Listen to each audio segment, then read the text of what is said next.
Assalamualaikum warahmatullahi wabarakatuh. Kembali lagi bersama Maulana Hanan yang akan berbagikan kisah horor tentang teror pocong di rumah angker. Sebelum kalian menonton video ini, jangan lupa like, comment, and subscribe. Karena satu subscribe dari kalian sangat berarti. Yuk kita mulai.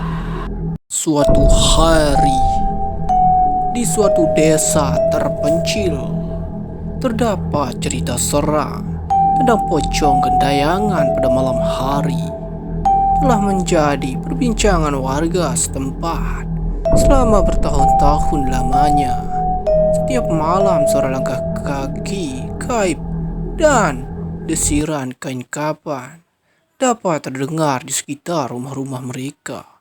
Beberapa warga melaporkan melihat sosok pocong berjalan tanpa henti di antara pohonan gelap.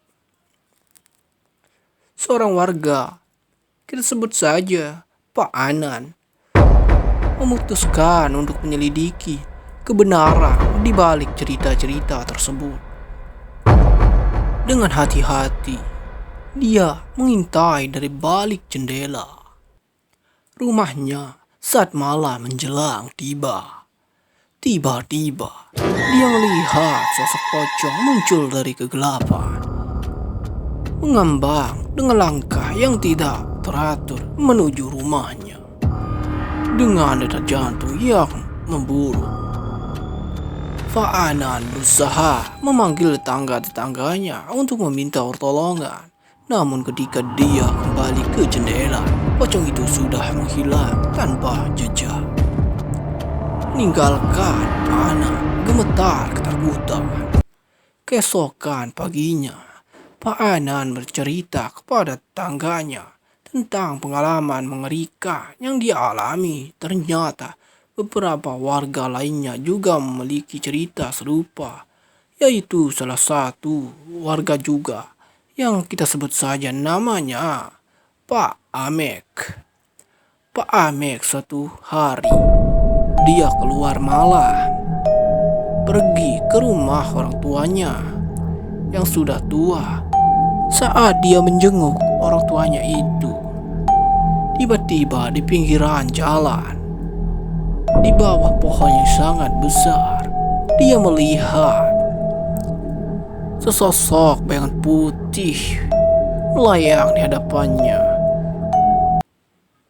Saat ia ingin menyelidiki apa sebenarnya itu, saat dia maju ke depan untuk melihat, tiba-tiba pocong muncul di hadapannya dengan wajah yang menyeramkan. Dengan wajah setengah rusak, dengan kain kapan yang lusuh, mata merah menghadap ke arahnya. Pak Amek seketika terkencing-kencing melihat sosok pocong itu. Sambil Pak Amek menjauh dari tempat itu, semakin langkah kakinya sangat lambat. Kakinya terasa berat ketika ia ingin berlari meninggalkan tempat itu. Ketika pocong itu mengeluarkan suara-suara aneh yang sangat mengerikan, Pak Amek semakin ketakutan dan menyalakan motornya, kemudian pergi. Tetapi pocong itu masih melayang-layang, tak tahu arahnya. Di setiap jalan yang ia lewati, pocong itu sering muncul di hadapannya di pinggir jalan. Pak Amek sambil berjalan memakai motornya, dia sambil membaca doa yang ia bisa agar arwah pocong yang gentayangan itu bisa hilang. Kemudian Pak Amek lumayan tenang karena sosok pocong yang sangat mengerikan itu menghilang secara tiba-tiba. Setelah ia pulang, ia juga menceritakan cerita yang ia alami itu terhadap Pak Anan. Konon katanya pocong itu adalah arwah seorang laki-laki yang dibunuh secara tragis, yang kemudian jasadnya dibuang di jalanan itu hingga meneror warga setempat. Demikian cerita horor yang saya ceritakan. Yang suka dan jangan lupa like, comment, and subscribe.